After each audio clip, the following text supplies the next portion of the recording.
Historias de Jack. Empezamos.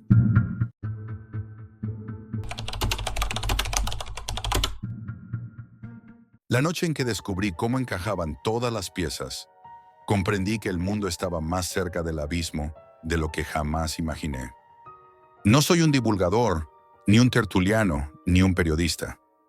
Mi trabajo consiste en observar, registrar patrones, cruzar datos y anticipar movimientos antes de que lleguen a los titulares. Y aunque he dedicado más de 15 años a estudiar crisis internacionales, lo que viví en las últimas semanas consiguió algo que creí imposible. Me hizo sentir miedo. Pero no un miedo de película, ni de supersticiones, ni de amenazas invisibles. No, miedo real, miedo concreto. Miedo que nace cuando comprendes que ciertas piezas del tablero global se están moviendo demasiado deprisa y que nadie parece capaz de frenarlas. Todo comenzó una mañana cualquiera, mientras revisaba los titulares del Pacífico. Fue entonces cuando apareció la noticia que lo cambiaría todo. La ministra japonesa de Defensa, Minoru Kihara, hablaba sobre el aumento de tensiones alrededor de Taiwán. Sus declaraciones, cautas pero firmes, insistían en la necesidad de que Japón se preparase para escenarios de seguridad inéditos en la región. Nada particularmente escandaloso en apariencia. Era el tipo de mensaje que un responsable de defensa lanza cuando la situación se está complicando. Pero había algo en su tono, en esa pausa controlada que hacía antes de mencionar a Taiwán, que me dejó con la sensación de que no estaba diciendo todo lo que sabía. Una sensación que conozco bien. China respondió de inmediato.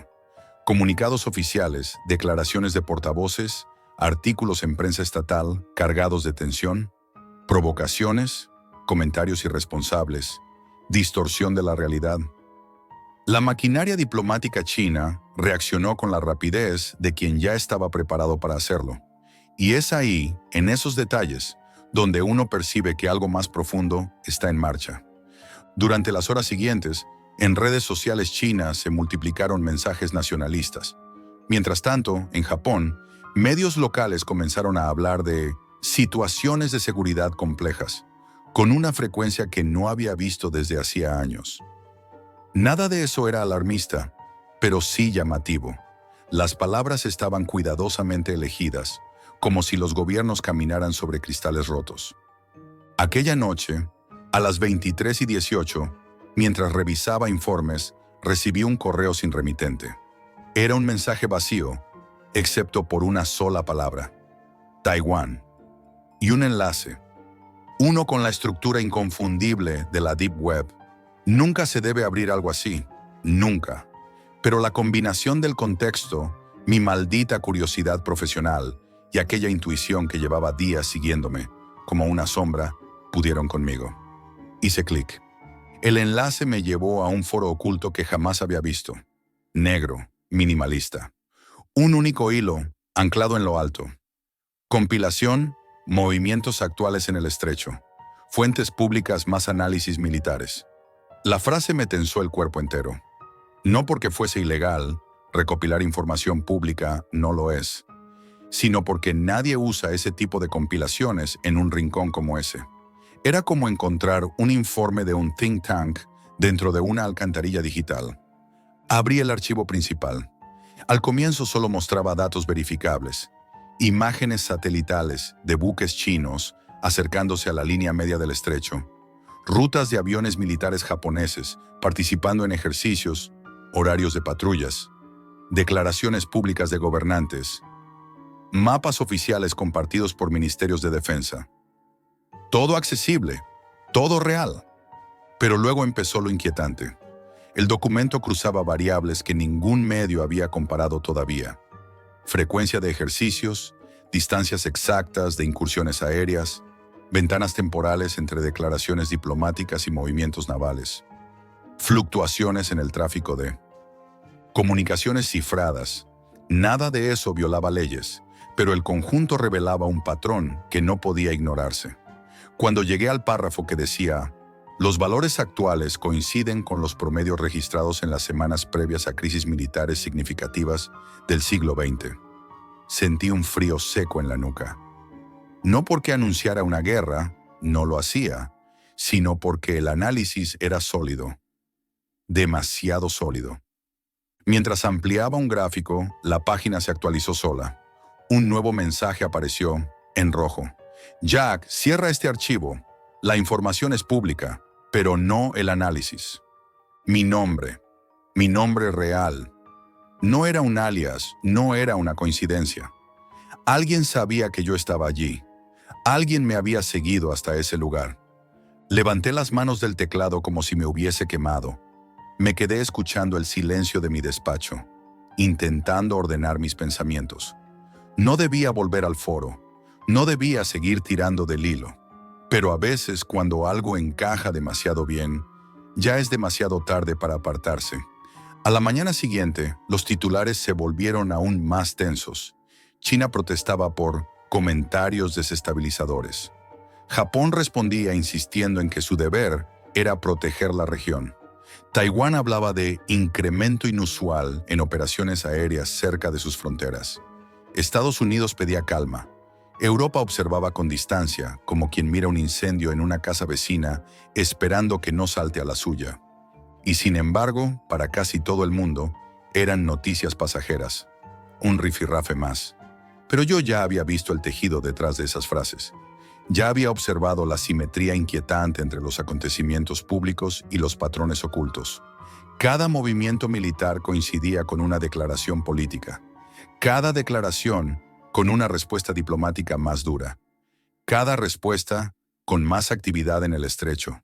Era como una coreografía, pero sin director, o con uno que nadie quería reconocer. Esa noche volví a entrar al foro. No porque quisiera, sino porque no podía soportar la idea de dejar algo así sin terminar de comprenderlo. Pero el hilo original había desaparecido por completo. En su lugar, un mensaje único. Esto no era para ti. Me quedé mirando la pantalla, inmóvil, y supe que lo peor no era el foro. Lo peor era la sensación de que aquellos movimientos que llevaba días observando, noticias reales, datos públicos, patrones visibles, estaban conduciendo hacia un punto que nadie estaba diciendo en voz alta. Un punto del que quizá ya no habría vuelta atrás. Y eso fue solo el principio. Lo que ocurrió después no estaba previsto en ningún informe, ni en ningún protocolo. Simplemente empezó a pasar. Durante los días siguientes, mi vida profesional siguió su curso normal. Informes, reuniones, llamadas de colegas que interpretaban las noticias con el optimismo práctico que los analistas. Adoptamos para no perder la cabeza, pero yo no podía apartar la mente del foro, de los datos, de la forma en que alguien o algo conocía mi nombre. Me repetía que nada de aquello implicaba ilegalidad.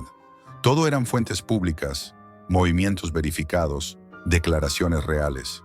El peligro no era la información, era el contexto que empezaba a dibujarse entre línea y línea. Todo se intensificó 3 noches después.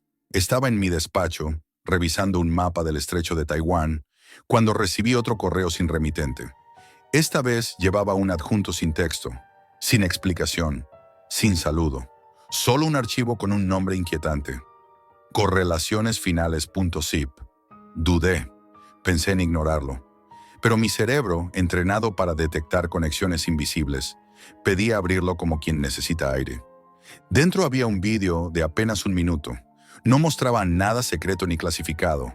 Al contrario, parecía un collage de fragmentos de informativos internacionales. Ejercicios aéreos chinos alrededor de la isla. Maniobras conjuntas entre Japón y EEUA.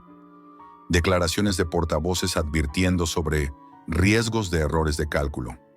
Todo material que había visto antes. Pero el vídeo los ordenaba en una secuencia precisa, casi quirúrgica, con la misma estructura que usan los laboratorios de análisis para detectar patrones de escalada. El resultado era simple y aterrador. Cada suceso público ocurría con intervalos más cortos que el anterior, como si el tiempo entre las tensiones se estuviera comprimiendo. Luego aparecía una frase escrita en blanco sobre negro: observa la frecuencia.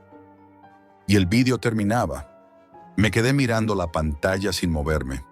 Esa forma de análisis era demasiado cercana al tipo de trabajo que realizo con mi equipo. demasiado específica, y por primera vez pensé que quizá no era el único que había llegado a ciertas conclusiones. Quizá alguien más había atado cabos, alguien que no quería hacerse público, alguien que necesitaba que yo viera aquello o que dejara de verlo. Esa misma madrugada decidí regresar al foro. No podía evitarlo. Era como si una parte de mí necesitara comprobar si todavía existía algún rastro de la compilación inicial. El acceso seguía funcionando, pero el lugar había cambiado por completo. Ya no había hilos, ni mensajes, ni siquiera el diseño anterior. Solo un espacio completamente vacío, salvo por una línea de texto al centro de la pantalla. Los patrones continúan, no los ignores. Apreté los dientes.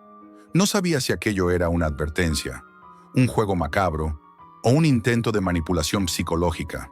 Pero lo peor, lo realmente perturbador, fue comprobar que, al revisar las noticias del día siguiente, todas las piezas nuevas encajaban perfectamente en el análisis que había visto.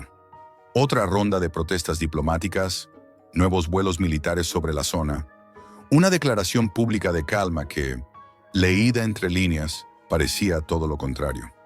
A las 6:40 de la mañana recibí un mensaje en mi móvil. Número desconocido, ni saludo ni contexto, solo un horario, 2 horas GMT, revisa los canales oficiales.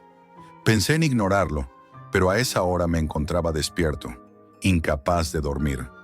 Así que encendí el portátil y comencé a monitorizar comunicaciones públicas. No tardó ni 15 minutos en aparecer un comunicado urgente del Ministerio de Defensa japonés, denunciando un aumento inusual de actividad china cerca de Taiwán. No un anuncio dramático, no una alerta roja, pero sí un aviso adelantado. Uno de esos que solo se hacen cuando la tensión real supera la diplomática. A los pocos minutos llegó la respuesta china, en un tono que muchos medios describieron como severo pero calculado.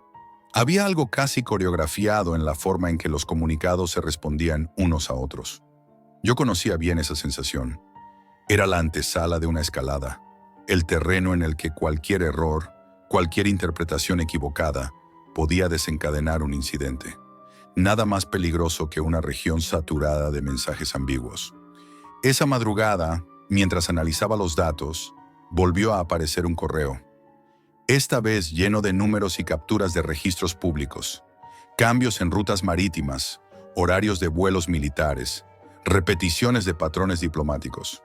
Todo perfectamente verificable, pero al final del documento aparecía una frase que me heló la sangre. No busques un detonante, el detonante ya ocurrió. Me levanté de la silla sin darme cuenta. La idea era absurda, pero lógica. A veces los conflictos no comienzan con un evento visible para todos. A veces empiezan con un simple cálculo mal hecho, un gesto mal interpretado, un silencio que llega en el peor momento. A veces la chispa no es un ataque, es un patrón. Pasé la siguiente hora revisando cada registro público que aparecía en el documento. Todo era real, todo estaba en abierto, solo que nadie lo había unido. Y cuanto más leía, más comprendía que el miedo no estaba en lo que ocurría, sino en lo que podía ocurrir si aquella dinámica continuaba. Esa noche, sentado en la oscuridad de mi despacho, entendí que lo verdaderamente terrorífico de la geopolítica moderna no es la guerra en sí.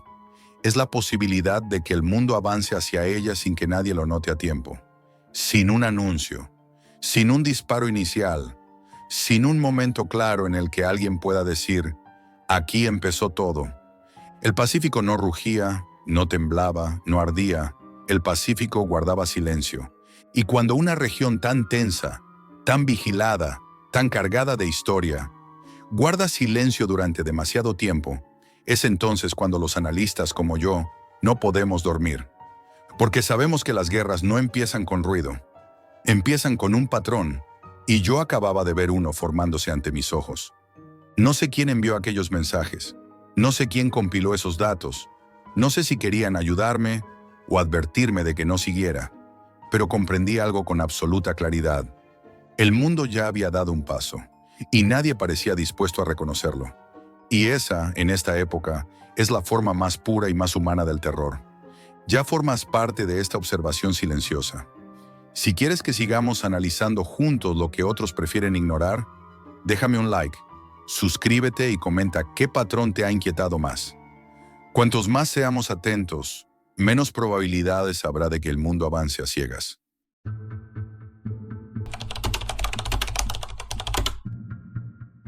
Nunca pensé que el sonido más aterrador del mundo sería el silencio de mi propio hijo. El silencio de una máquina que ya no respira por él. Ese fue el día en que crucé la línea. El día en que entré en la Deep Web buscando un hígado para Leo. Esta es la confesión que nunca haré frente a un juez.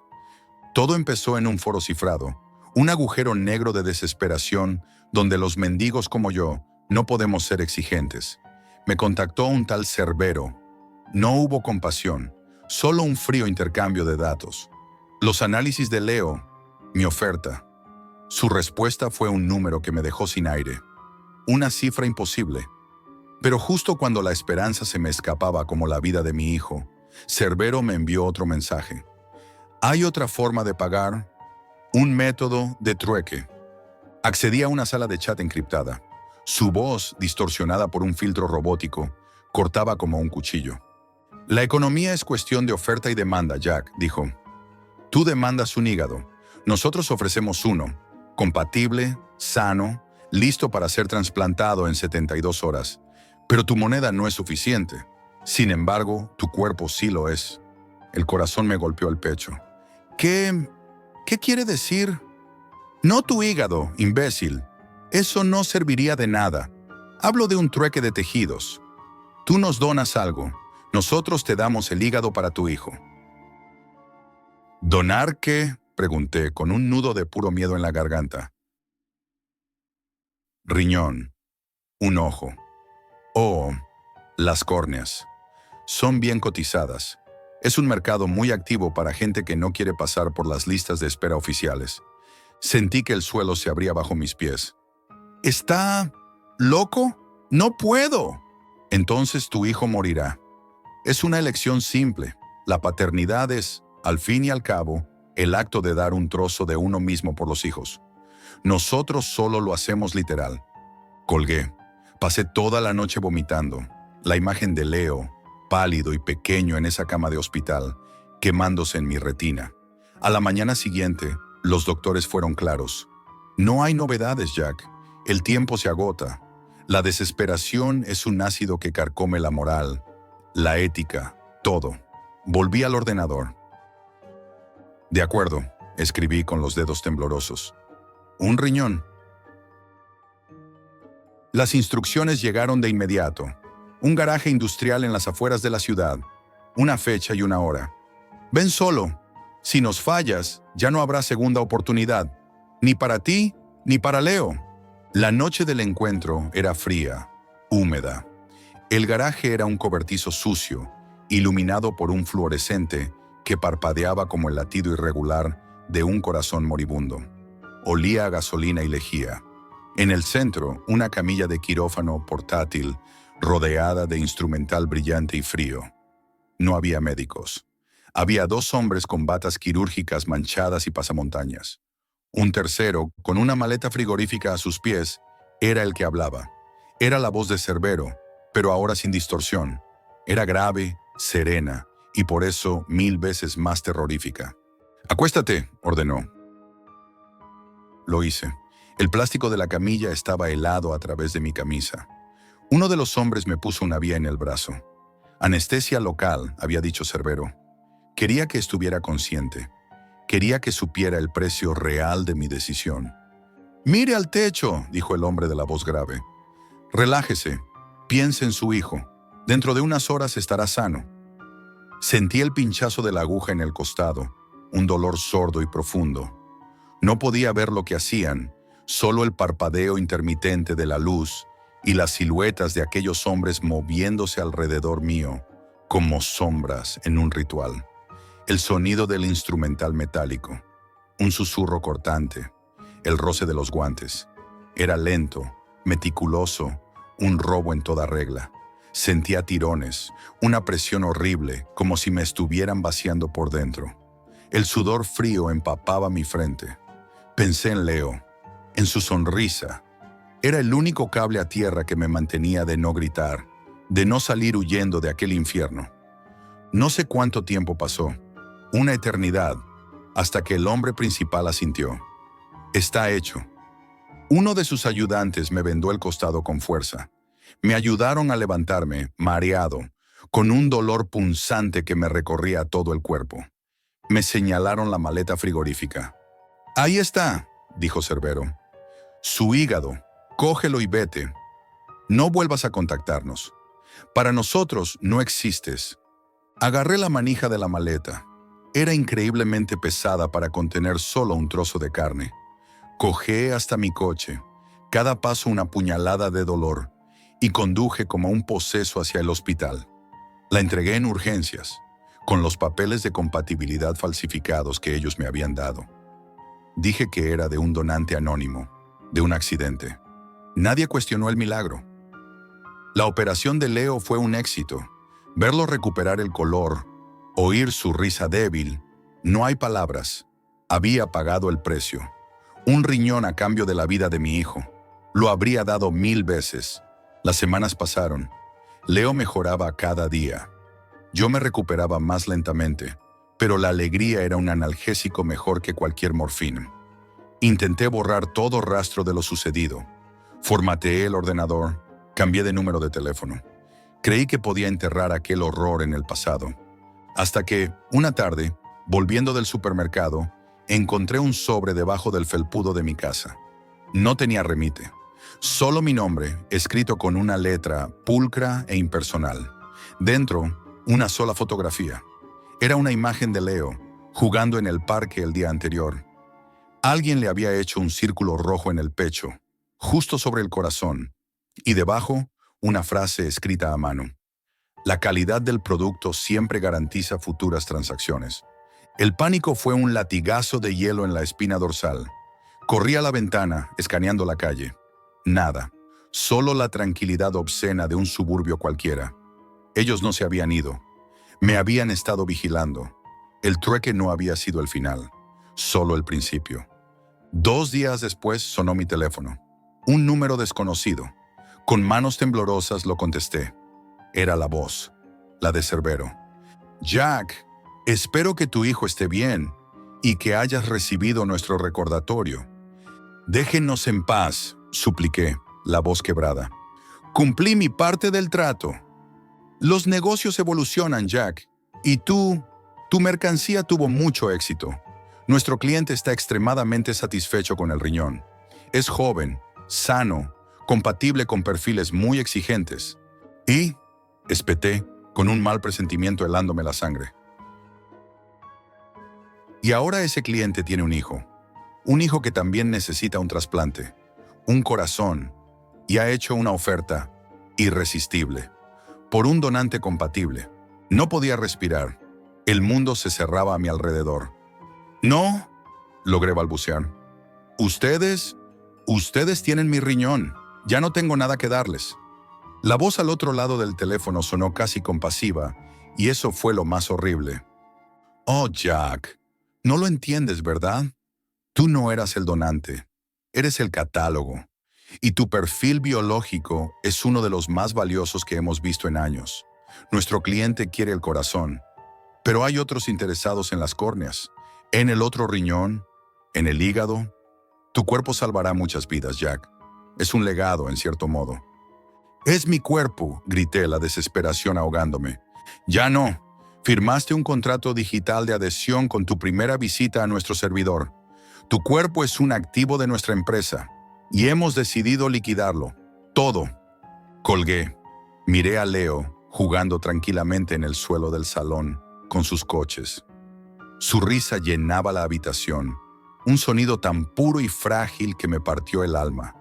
Y entonces, por primera vez, lo entendí todo. No solo me habían engañado, me habían fichado, me habían estudiado y me habían puesto en su inventario. Yo era el producto, y ahora iban a proceder con el embalaje final. Miré por la ventana. Un furgón negro sin distintivos se detuvo frente a mi casa. Las puertas se abrieron lentamente. No hubo prisa. No la necesitaban. Mi mirada se cruzó con la de Leo. Sonrió. Y supe, con una certeza que me desgarró el alma, que el verdadero terror no es morir. Es saber que te han convertido en una pieza, un recurso en un mercado sin rostro, y que el silencio que tanto temías para tu hijo, ahora te espera a ti, en una fría mesa, en un garaje sucio, convertido en piezas de recambio para salvar a otros, mientras la vida de tu propio hijo se convierte en el recordatorio eterno de tu propio y espantoso despiece.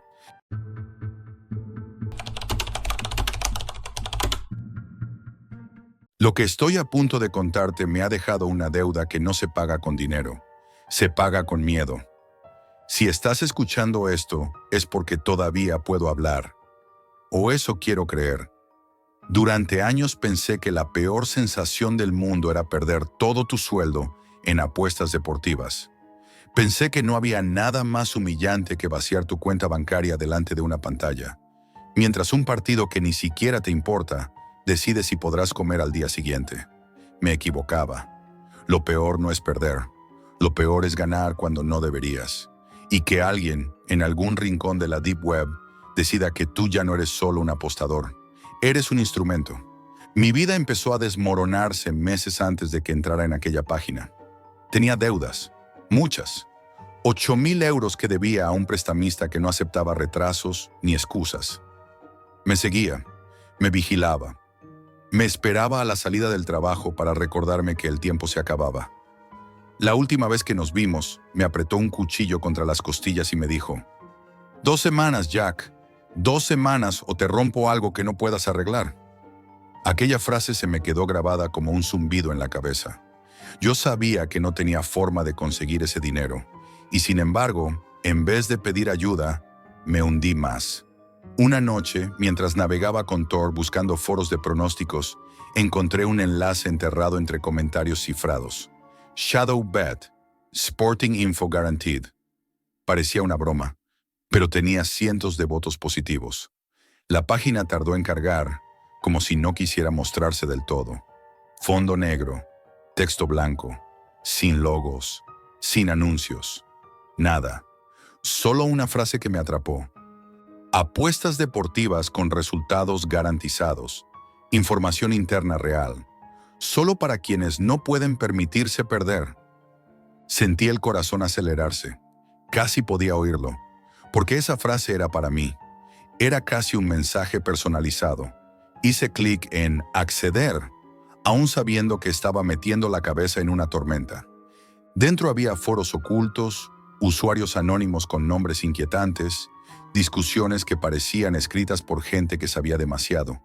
Hablaban de sobornos, árbitros corruptos, jugadores que fingían lesiones, acuerdos secretos entre clubes. Era asquerosamente convincente, pero lo que de verdad me atrapó fue el apartado partidos confirmados. Allí aparecía un partido de segunda división alemana, con marcador exacto, autor del primer gol, minuto, incluso el nombre del árbitro implicado, y un contador de fiabilidad 100%.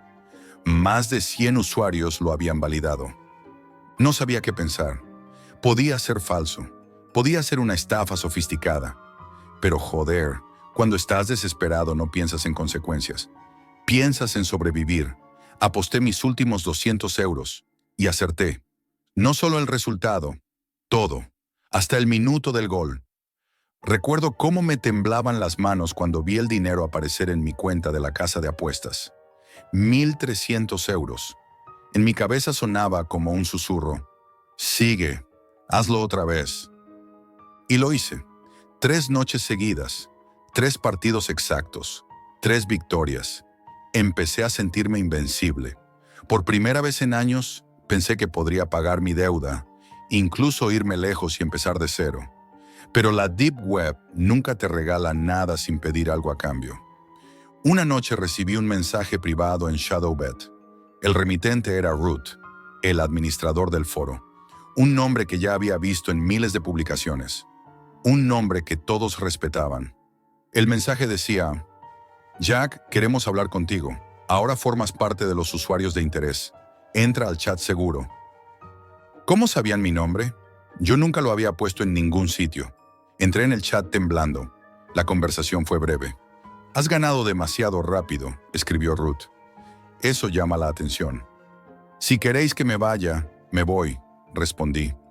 «No queremos que te vayas. Queremos que colabores». «¿Colaborar en qué?» «Yo no sé nada. Lo sabrás». Cerré el navegador de golpe. Ni siquiera quería respirar. Me levanté para beber agua, pero mis manos temblaban tanto que derramé el vaso. No sabía si debía ignorar el mensaje o borrar todo rastro de mi existencia. Pero no tuve tiempo de decidir. Llamaron a la puerta. No eran golpes fuertes. Eran 3 golpes secos, precisos. Me acerqué a la mirilla. No había nadie. Solo un sobre en el suelo. Dentro había un móvil antiguo, sin cámara, sin logos, y una tarjeta que decía, encender, no apagar. El móvil vibró en mi mano. Una llamada entrante, sin número. Contesté. «Jack», dijo una voz distorsionada, «ahora trabajas para nosotros». Ni siquiera pude hablar. «Mañana recibirás un correo con un nombre. Lo seguirás, tomarás notas y nos informarás. A cambio seguirás recibiendo partidos. Si no cumples, lo sabrás muy rápido». Y colgaron. Al día siguiente recibí el correo. Un nombre, Héctor Lozano. Una dirección, nada más. No explicaban quién era. No explicaban por qué debía seguirlo. Solo decían, observa, informa, no intervengas. Fui. Claro que fui. ¿Qué otra opción tenía? La dirección llevaba a un bloque de pisos abandonados en las afueras. Un lugar de mierda. Ventanas rotas, grafitis, perros sueltos. Desde mi coche vi a Héctor entrar y salir con maletines metálicos. Otros hombres venían a darle sobres. Él los guardaba en un maletín distinto. Todo parecía organizado, metódico. Era evidente que movía dinero, dinero sucio. Tomé fotos, vídeos, notas. Se lo envié todo. Un minuto después recibí otro partido amañado. Lo aposté, gané y pensé, quizá puedo jugar a esto, solo un poco más, solo hasta que pueda desaparecer. Pero la Deep Web siempre te clava los colmillos cuando crees que estás a salvo. Un día me acerqué demasiado mientras seguía a Héctor. Él giró una esquina y antes de que pudiera reaccionar, se dio la vuelta y me encaró. Metió la mano bajo la chaqueta. No sé si llevaba un arma, pero su mirada bastó para paralizarme. «¿Quién eres?», me preguntó. Balbuceé una excusa estúpida. «No me sigas y dile a quien te haya mandado que deje de jugar con fuego». Aquella noche el móvil anónimo vibró. «Jack», dijo Ruth, «te ha visto. Eso no debía ocurrir». «Lo siento», murmuré. «No volverá a pasar». «Lo sé, porque ya no tendrás que seguirlo». Silencio. Ese silencio que se siente más que se escucha. «Has hecho tu aporte. Ahora toca lo contrario». «¿Cómo que lo contrario?» «Publicarás información falsa en 2 foros que te indicaré. Crearás un partido ficticio. Marcador, minutos, todo. ¿Y para qué? Para que ciertos usuarios pierdan dinero». Me quedé helado. «No quiero. No es cuestión de querer». Lo hice, con las manos sudadas, con miedo. Publicar aquella información falsa fue como escribir mi propia sentencia. 2 días después volví a entrar en el foro. La gente estaba en llamas. Insultos, amenazas, cuentas cerradas, usuarios diciendo que habían perdido miles de euros. Y un mensaje, el soplón será localizado. Intenté convencerme de que no podían saber que era yo. Pero el miedo te persigue aunque cierres el navegador. Las consecuencias llegaron 3 noches después. Estaba cenando cuando escuché pasos en la escalera. 3 personas, lentamente, subiendo sin prisa, se detuvieron frente a mi puerta. El picaporte vibró. No intentaban ocultarse, llamaron. No aquellos golpes secos del sobre, golpes fuertes, pesados, de alguien acostumbrado a tirar puertas abajo. Entonces vibró el móvil anónimo. Un mensaje. «No abras». Los golpes seguían, más fuertes. Me encogí detrás de la mesa, sosteniendo un cuchillo que no servía para nada. El móvil vibró otra vez. No les debes nada. Tampoco nos debes nada a nosotros. Borra el historial, quita la batería y no vuelvas a entrar en Tor. No apuestes nunca más. Otro mensaje. Hoy te salvamos porque nos serviste. Mañana no habrá motivo. Los golpes cesaron. Los pasos se alejaron. Bajaron las escaleras. Yo no me moví en horas. Sentía mi corazón como un martillo. Un mes ha pasado desde aquella noche. No he vuelto a apostar. No he vuelto a entrar en la Deep Web. No he vuelto a dormirme tranquilo. Vivo pendiente de cualquier ruido en el portal, de cualquier mensaje extraño, de cualquier coche que se detenga demasiado tiempo frente a mi ventana. A veces pienso que todo terminó. Otras veces, cuando el silencio es demasiado profundo, creo que están esperando el momento exacto para hacer que vibre ese móvil otra vez. Porque la gente cree que el terror está en lo paranormal, pero el miedo real, el que se clava en lo más hondo, es saber que en algún servidor oculto, en algún foro que ya no puedo encontrar, hay alguien que todavía recuerda mi nombre y que quizá un día volverán a necesitarme y tendré que contestar.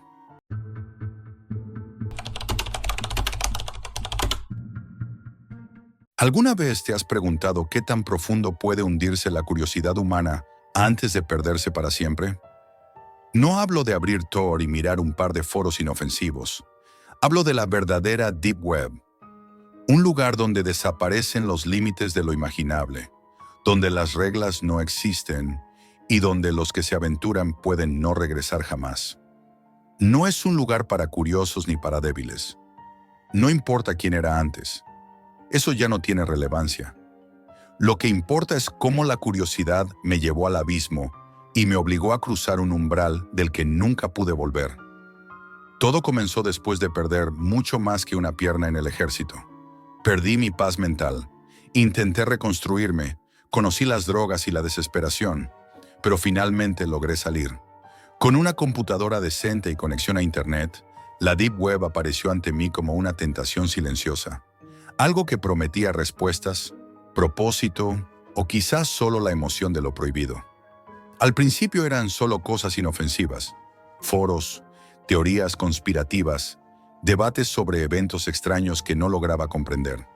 Pasaba horas leyendo documentos extraños, mapas que parecían señalar lugares secretos y conversaciones que se eliminaban solas después de minutos. Sentía una mezcla de fascinación y miedo, como si alguien me estuviera observando, como si el mundo que conocía no fuera más que la superficie de algo mucho más profundo y peligroso. Una noche, mientras navegaba sin rumbo, apareció algo distinto, un sitio que ofrecía servicios especiales. La advertencia era clara. Si te unes como broma, tu información será distribuida. No hay marcha atrás. Sentí escalofríos, pero también una extraña emoción. Había algo en ese aviso que me decía que estaba listo para algo más. Algo que podía devolverme el sentido que había perdido. Registrarme fue un acto casi automático. Un cuestionario apareció en mi pantalla. Preguntas sobre mis habilidades, mi disposición a correr riesgos, sobre cómo reaccionaría ante la violencia y la muerte. Cada pregunta me hacía sentir que estaba entrando en un mundo donde la línea entre la vida y la muerte era tenue. Después de unos minutos, un mensaje apareció. Si realmente estás dispuesto, escribe sí. Si dudas, escribe no. Si decides seguir, no habrá retorno. Escribí sí antes de poder pensar en las consecuencias. El clic fue silencioso, pero sentí un escalofrío recorrerme la espalda. Había cruzado un umbral y no había marcha atrás. Minutos después, una videollamada se abrió en mi pantalla. El rostro de quien hablaba estaba distorsionado, su voz apenas reconocible. No me pedían datos personales ni dinero. Querían medir algo más profundo: mi voluntad, mi capacidad de obedecer y mi resistencia al miedo. ¿Estás dispuesto a enfrentarte a lo que otros ni siquiera imaginan?, preguntó, y su voz parecía atravesar la habitación, fría y precisa. Acepté la reunión en persona. Las instrucciones fueron claras. Llevar un arma estaba permitido, pero solo después de pasar la inspección oficial. Preparé mi pistola 11, varias revistas de munición, y salí antes del amanecer hacia el lugar indicado. Un banco solitario junto a un paso elevado sobre la vía pluvial. Llegué mucho antes de la hora. Me senté en silencio, observando la ciudad dormida. Las luces parpadeantes de los faroles, el viento frío que me golpeaba la cara, el murmullo distante de los autos. Todo parecía amplificar la tensión en mi interior. Durante horas el tiempo se arrastró y mis pensamientos se mezclaban con miedo y anticipación. Pensaba en lo que había leído sobre la Deep Web, en los rumores de desapariciones, en los que nunca regresaban. Cada sombra parecía moverse con intención propia. Entonces escuché pasos, rápidos, decididos. Mi corazón se aceleró, pero algo en mi interior me dijo que no era un peligro inmediato. Cuando miré, vi a un corredor pasando junto a mí. Un momento después, la escena más perturbadora que jamás había imaginado se desarrolló ante mis ojos. Una figura joven, pequeña y sorprendentemente ágil, se lanzó sobre él con precisión mortal. La sangre, el sonido de la carne al ser perforada, el grito ahogado del corredor. Todo ocurrió en un instante. Me quedé paralizado. No podía moverme. No podía pensar. Era la primera vez que presenciaba la violencia en su forma más pura y rápida. La calma inquietante del asesino me heló la sangre. «Esperabas algo más dramático, ¿verdad?», dijo con una sonrisa que no concordaba con lo que acababa de hacer. «Has visto demasiadas películas». Su nombre era Zane. Me contó su historia. Ex niño esclavo en Francia, superviviente de horrores inimaginables, moldeado por la misma organización que ahora estaba a punto de introducirme en su mundo. Con cada palabra sentía que me arrastraba más profundo, hacia un abismo del que no sabía si podría regresar. Y entonces me hizo una pregunta que aún resuena en mi mente. ¿Estás listo para dejar de ser humano? La furgoneta avanzaba por calles desiertas, y cada kilómetro parecía alejarme más de todo lo que conocía como vida normal. Dentro, el silencio era absoluto, solo roto por los nerviosos respiros de Axel y el tintinear metálico de Leah ajustando su 44 Magnum sobre el regazo. Los demás permanecían en las sombras, sus rostros apenas visibles, cada uno concentrado en algo que yo aún no comprendía del todo. Finalmente llegamos a un edificio deshabitado. Sus ventanas rotas y paredes cubiertas de grafitis ocultaban lo que en su interior era un mundo completamente distinto. Cámaras de vigilancia en cada esquina, sistemas biométricos que reconocían nuestra presencia y puertas blindadas que se abrían solo ante ciertas combinaciones. El aire era frío y metálico, y el silencio pesado como una losa. Allí entendí algo crucial. Esto no era solo un grupo criminal. Era una organización meticulosa, entrenada y despiadada. Mi primera misión me fue asignada al día siguiente. No hubo presentación ni explicación larga, solo instrucciones precisas. Observar, informar y actuar si es necesario, dijeron. Me entregaron un dispositivo que parecía normal, pero al encenderlo mostraba múltiples cámaras en tiempo real. Calles, casas, incluso oficinas. Me pidieron vigilar a un individuo específico, tomar nota de sus movimientos, horarios y contactos. Durante horas, sentado frente a las pantallas, sentí cómo mi mente se tensaba. Cada paso, cada gesto del objetivo, se convertía en un posible riesgo o amenaza. La realidad que conocía se desvanecía. Mi vida anterior parecía un sueño lejano, mientras mi conciencia se ajustaba lentamente a un mundo donde cada acción podía ser mortal. En los días siguientes, participé en operaciones más complejas, vigilancia en tiempo real, infiltraciones y por primera vez, eliminación de un objetivo. La sensación fue indescriptible. Miedo, adrenalina, asco y, al mismo tiempo, una extraña satisfacción profesional. Aprendí a controlar el pulso, a analizar cada escenario antes de actuar, a no titubear. Cada error podía costar la vida, no solo mía, sino la de mis compañeros. Axel, a quien al principio veía como un chico nervioso e inexperto, me sorprendió. Su tensión constante no era debilidad, era conciencia de peligro. Observaba, calculaba y cuando era necesario actuaba con precisión. Lia, en cambio, parecía incorruptible, fría, con una calma que desafiaba cualquier lógica humana. Su mirada recorría la habitación y cualquier movimiento fuera de lugar era detectado al instante.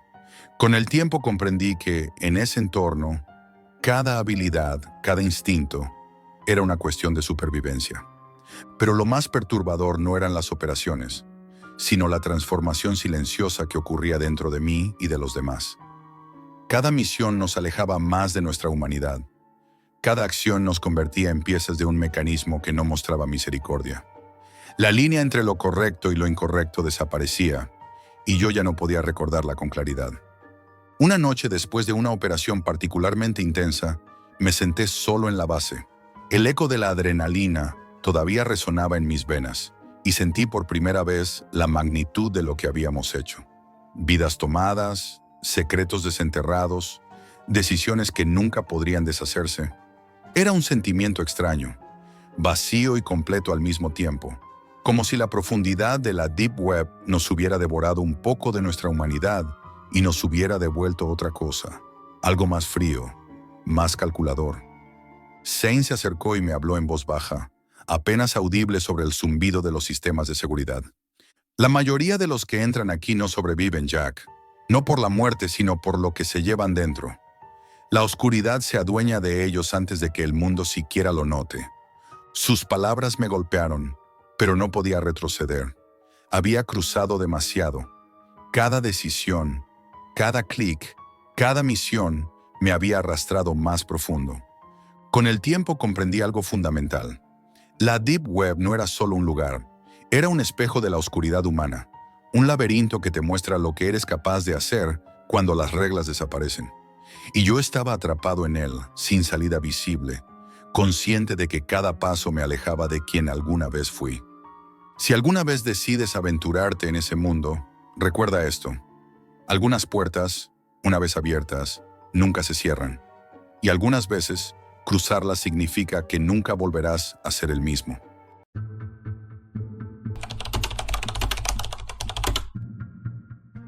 No olvides que tu cara puede no ser tuya.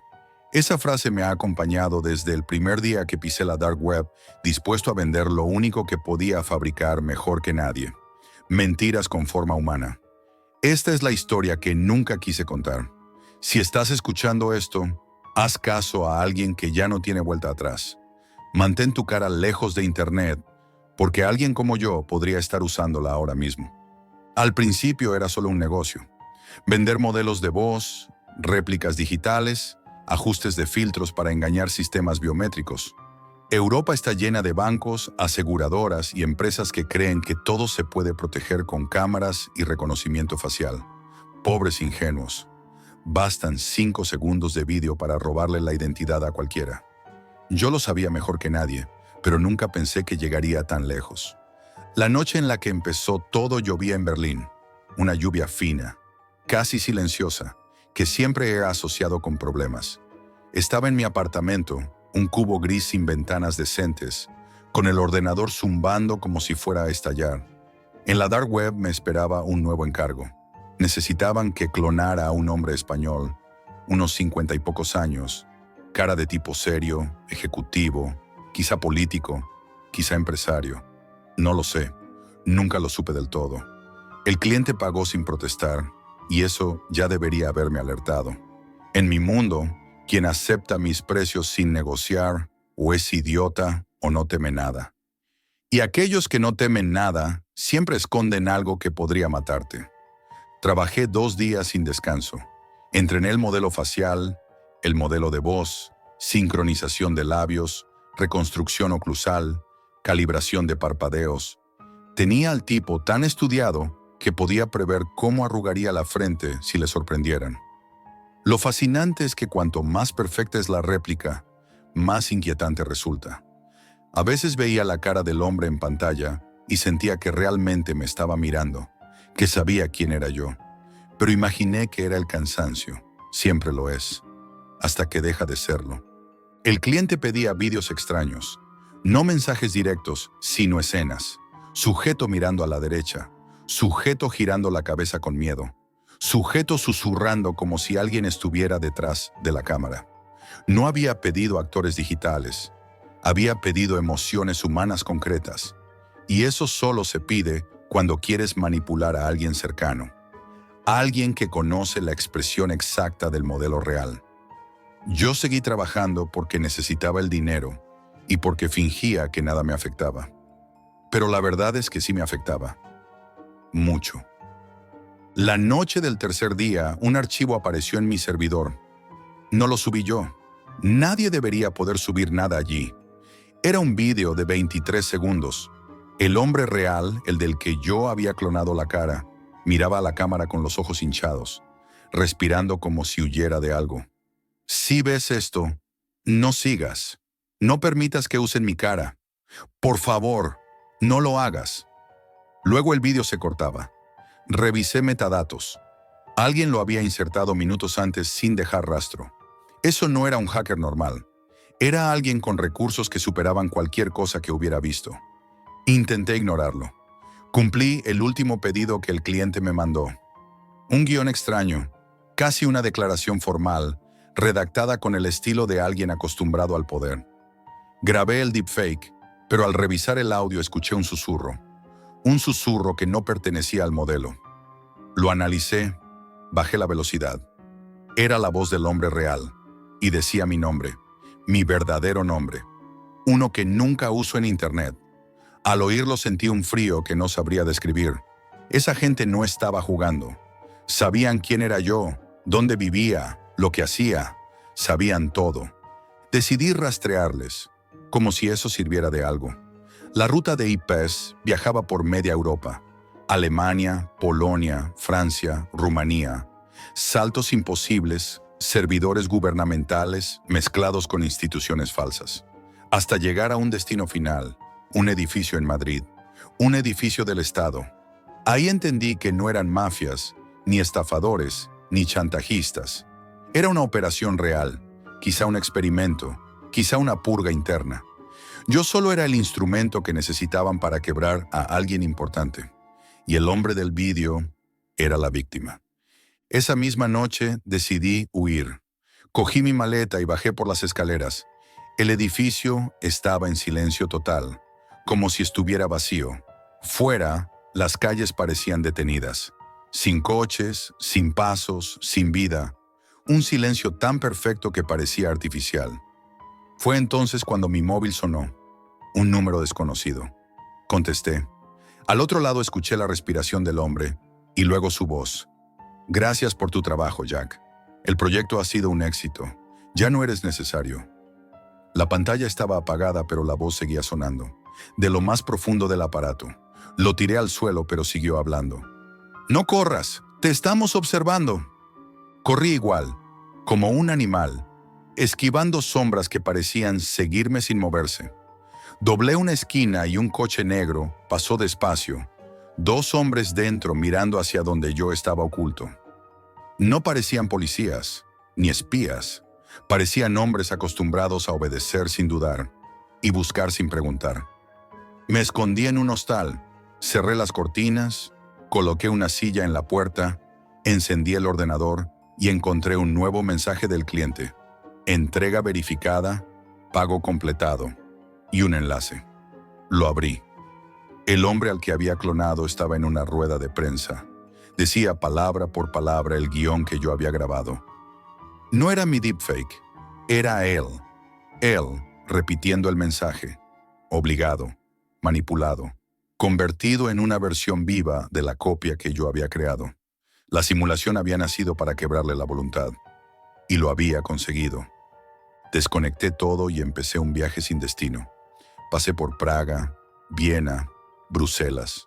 Nunca 2 noches en el mismo sitio, pero cada ciudad me ofrecía la misma sensación. Cámaras que parecían girar hacia mí, pasajeros que mantenían el móvil apuntando sin querer, pantallas que se encendían cuando pasaba.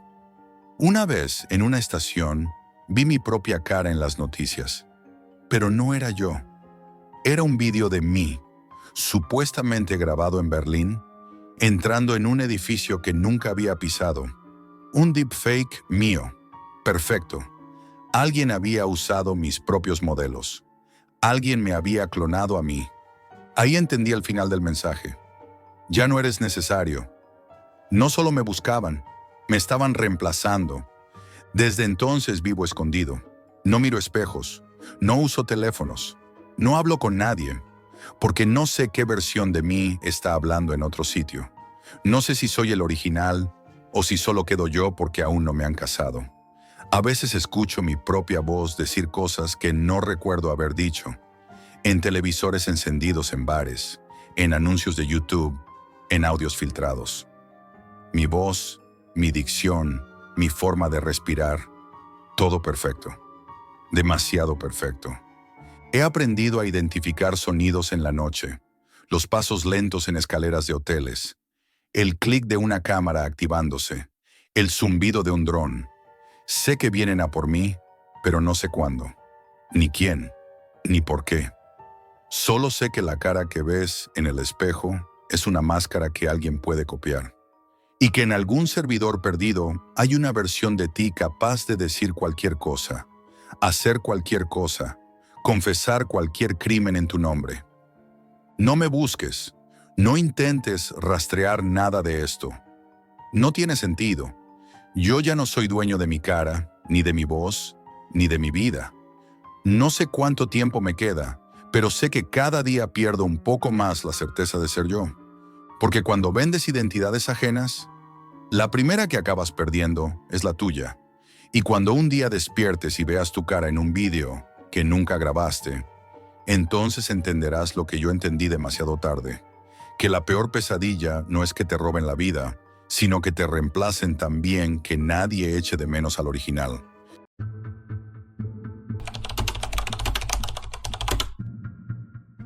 Era demasiado tarde.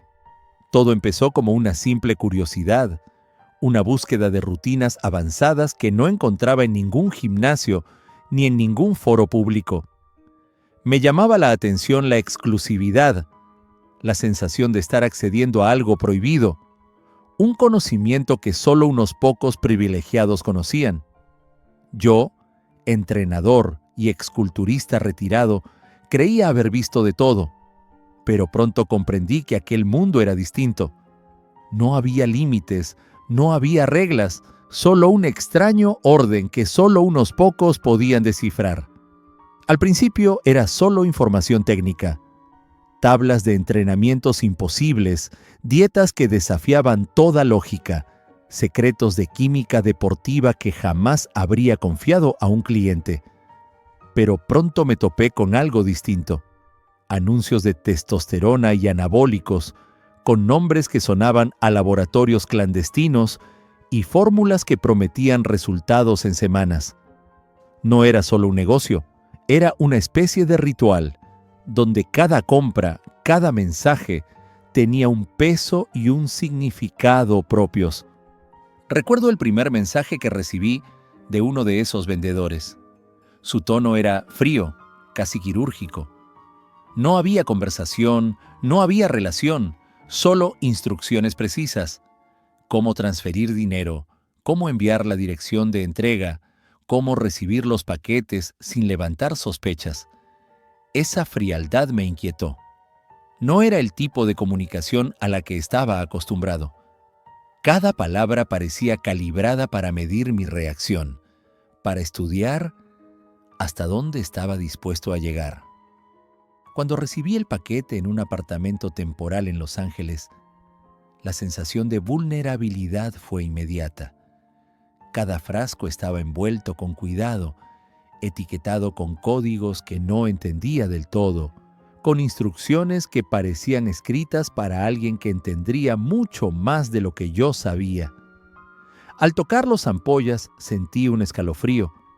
No eran simples productos, eran un recordatorio tangible de que me había internado en un terreno desconocido y que no podía dar marcha atrás.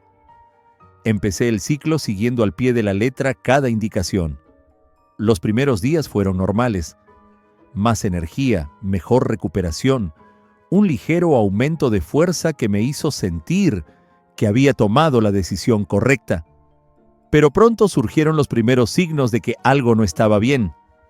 Mi teléfono vibraba de forma extraña, con notificaciones que desaparecían antes de abrirlas, correos que parecían borrarse solos, visitas fugaces a mis redes sociales desde ubicaciones desconocidas. No había cámaras ni sombras tras la puerta, solo la certeza de que alguien o algo estaba observando mis movimientos. Una noche, mientras revisaba los frascos para preparar mi dosis, noté algo que no estaba allí antes. Un pequeño sobre sin remitente, escondido entre los productos. Dentro, fotos mías entrenando, imágenes que no recordaba haber tomado, con anotaciones precisas sobre horarios, rutinas, incluso mis relaciones más cercanas. Mi corazón se aceleró y un frío recorrió mi espalda. No podía ser casualidad. Nadie podía conocer mi vida con tal detalle. Nadie que no estuviera al tanto de aquel mundo oscuro que había decidido explorar. A medida que pasaban los días, la línea entre lo real y lo virtual comenzó a difuminarse. Cada mensaje que recibía parecía calcular mi miedo. Cada interacción con la página me hacía sentir que estaba atrapado en un juego que no comprendía. Intenté mantener la rutina normal del gimnasio, entrenar como siempre, hablar con amigos, pero había algo que no podía ignorar. La sensación constante de ser seguido, vigilado, estudiado.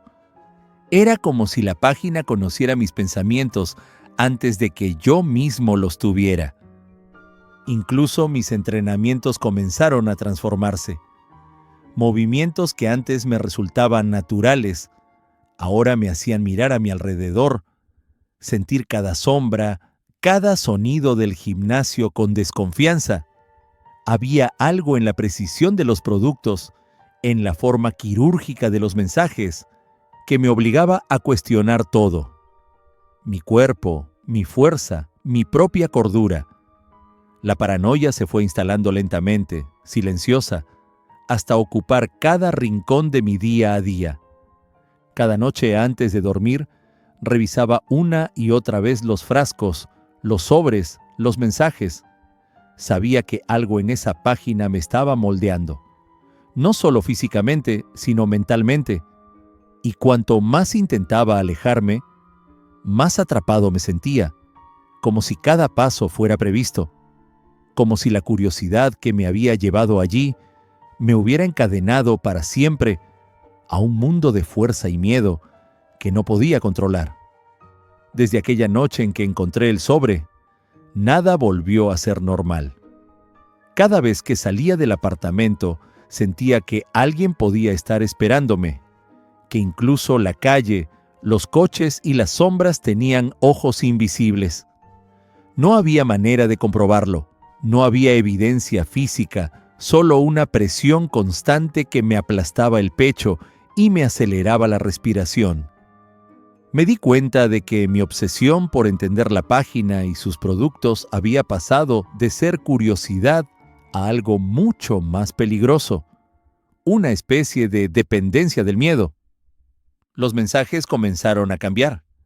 Ya no eran solo instrucciones o ventas, eran advertencias, recordatorios de mi actividad en la web.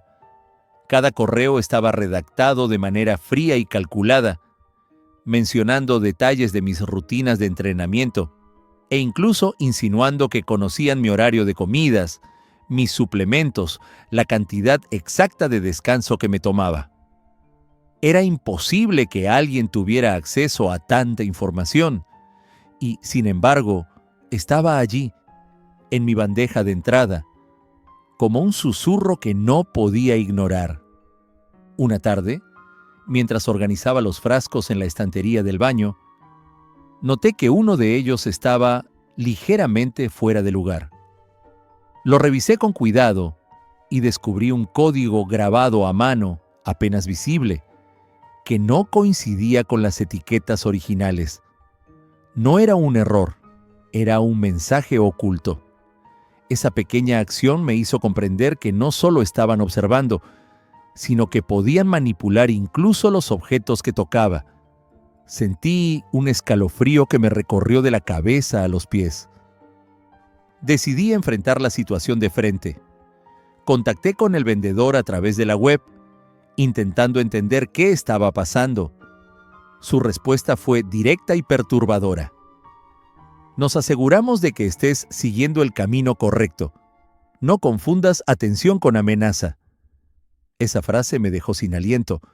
No podía negar que, de algún modo, había aceptado las reglas de ese mundo cuando hice clic en el primer enlace, pero ahora la sensación de vulnerabilidad era absoluta. Mi rutina se transformó en un constante juego de vigilancia. Cada entrenamiento, cada comida, cada conversación con amigos estaba marcada por una ansiedad silenciosa. Incluso empecé a desconfiar de mi propio cuerpo. Los resultados físicos eran impresionantes, eso era innegable, pero cada aumento de fuerza traía consigo una inquietante sensación de control ajeno. Era como si cada fibra de mi cuerpo perteneciera a alguien más. Una noche, mientras preparaba un nuevo ciclo de testosterona, recibí un paquete sin remitente. Dentro había un diario antiguo, con páginas arrugadas y notas que describían rutinas exactas, horarios, tipos de ejercicio, pero también detalles que solo yo podía conocer, pensamientos que jamás había compartido con nadie. La paranoia se transformó en terror puro. Me senté en el suelo, rodeado de frascos y papeles, y comprendí algo. No era solo un juego de fuerza, era un juego de poder sobre mi mente. Intenté desconectar, cerrar todas mis cuentas, borrar todo rastro de mi actividad en la Deep Web, pero cada intento parecía inútil. Cada vez que creí haber escapado, aparecía un mensaje nuevo, un paquete nuevo, un detalle que recordaba que el desconocido detrás de todo eso aún tenía control sobre mí.